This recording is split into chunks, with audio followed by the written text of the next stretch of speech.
توجہ پوری کی پوری اللہ تبارک و تعالیٰ کی طرف مائل ہونی چاہیے۔ حضرات گرامی قدر، ایسے پھول، ایسے بوٹے،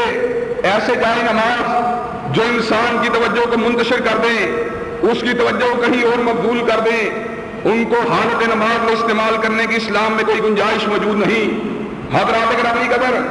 اس کے بعد ایک انتہائی اہم شرط جو نماز کی ادائیگی کے لیے ضروری ہے،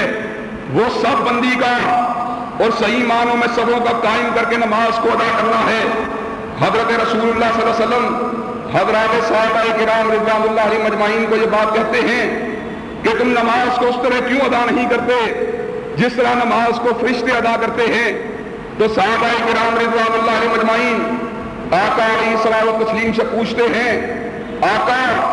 فرشتے نماز کو کس طرح ادا کرتے ہیں؟ کہا فرشتے نماز کو اس طرح ادا کرتے ہیں کہ خوب مل کے کھڑے ہوتے ہیں، خوب ایک دوسرے کے ساتھ جڑ کے کھڑے ہوتے ہیں۔ آقا علیہ الصلوۃ والتسلیم جب آپ نے نماز کو قائم کرنے کا حکم دیا تو حضرات صحابہ کرام رضوان اللہ علیہم اجمعین آپ ان کی صفوں کو مکمل کرواتے تھے، ان کے کاندھے کے ساتھ کندھے کو ملواتے، ان کے ٹہنوں کے ساتھ ان کے ٹہنے کو ملواتے۔ آقا علیہ الصلوۃ والتسلیم اس انداز میں ان کی صفوں کو ترتیب دیتے، کسی کا سینہ باہر نہ ہو، ہر کسی کا سینہ ایک توازن کے اندر موجود ہو۔ اور آقا علیہ الصلوۃ والتسلیم نے سد الحلق کا یعنی حلق کو پر کرنے کا حکم دیا۔ حلق کو پر کیے بغیر نماز کو ادا کرنے کے بارے میں آقا علیہ السلام کی باب طور پر وعید موجود ہے۔ آقا علیہ السلام و تسلیم ارشاد فرماتے ہیں، جس نماز کی صفوں کے اندر حلا موجود ہو ان صفوں کے اندر شیطان لعین داخل ہو جاتا ہے۔ لیکن آج عالم کیا ہے حضرات گرامی قدر؟ آج عالم یہ ہے کہ ہم اگر کسی مسجد میں نماز کو ادا کرنے کے لیے جائیں، کندھے سے کندھے کو ملانے کے بعد قدم سے قدم کو ملانے کی کوشش کی جائے،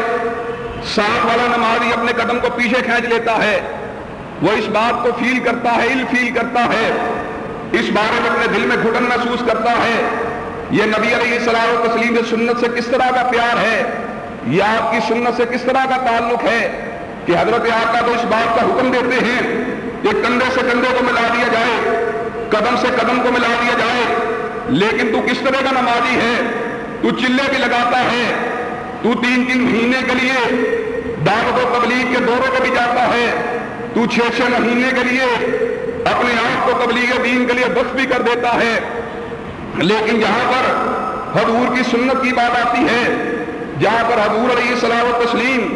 ان کے طریقہ ہے کار کے مطابق نماز کی ادائیگی کی بات آتی ہے، وہاں پر فوراً سے پہلے تو بہانے ڈھونڈنا شروع کر دیتا ہے، تو ادھر ڈھونڈنا شروع کر دیتا ہے۔ یاد رکھیے، اگر آپ نے درست نماز کو ادا کرنا ہے تو اس کا طریقہ ایک ہے، اپنی صفوں کو مکمل کریں، جس کا طریقہ یہ ہے ٹہنے سے ٹہنا، کندھے سے کندھا ملایا جائے، جس کا سینہ آگے ہو اس کے سینے کو پیچھے کر دیا جائے۔ اور حضرات گرامی قدر، پہلی صفوں میں آ کر نماز کو ادا کرنا یہ کتنی عظمت کی بات ہے۔ آقا ارشاد فرماتے ہیں، اگر تمہیں پہلی صفوں کی فضیلت کے بارے میں علم ہو جائے تو تم آپس کے اندر قرآن دازی کر کے نمازوں کے اندر پہلی صف کے چناؤ کے لیے آپس میں قرآن ڈالا کرو۔ حضرات، اہل علم کو پہلی صفوں میں جگہ دینا یہ بہت اچھی بات ہے، لیکن اگر کوئی شخص پہلے آ جائے، وقت سے پہلے پہلی صف میں داخل ہو جائے، پھر اس کے اس حق کو اس لیے نظر انداز کر دینا، اس کے اس حق کو اس لیے اس سے چھین لینا کہ میں اہل علم ہوں، میں قرآن کا حافظ ہوں، میں سنت کا عالم ہوں، یہ بہت بڑی غلط بات ہے۔ انسان کو چاہیے کہ اگر وہ پہلی صف کے اندر نماز کو ادا کرنے کا متمنی ہے، وقت کے اوپر پہنچے، وقت کے اوپر نماز کی ادائیگی سے پہلے آئے، اگلی صفوں کے اندر بیٹھ جائے۔ حضرات گرامی قدر، پہلی صفوں میں اللہ کی رحمتیں سب سے زیادہ ہوتی ہیں،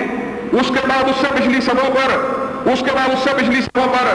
حضرات گرامی قدر، ہمارا عالم کیا ہے؟ ہمارا عالم یہ ہے کہ ہم ہر کام میں آگے ہیں، بزنس میں آگے ہیں، پبلک ریلیشننگ میں آگے ہیں، سوشلائزیشن میں آگے ہیں، لیکن صفوں کے اندر سب سے پیچھے ہیں۔ پچھلی سے پچھلی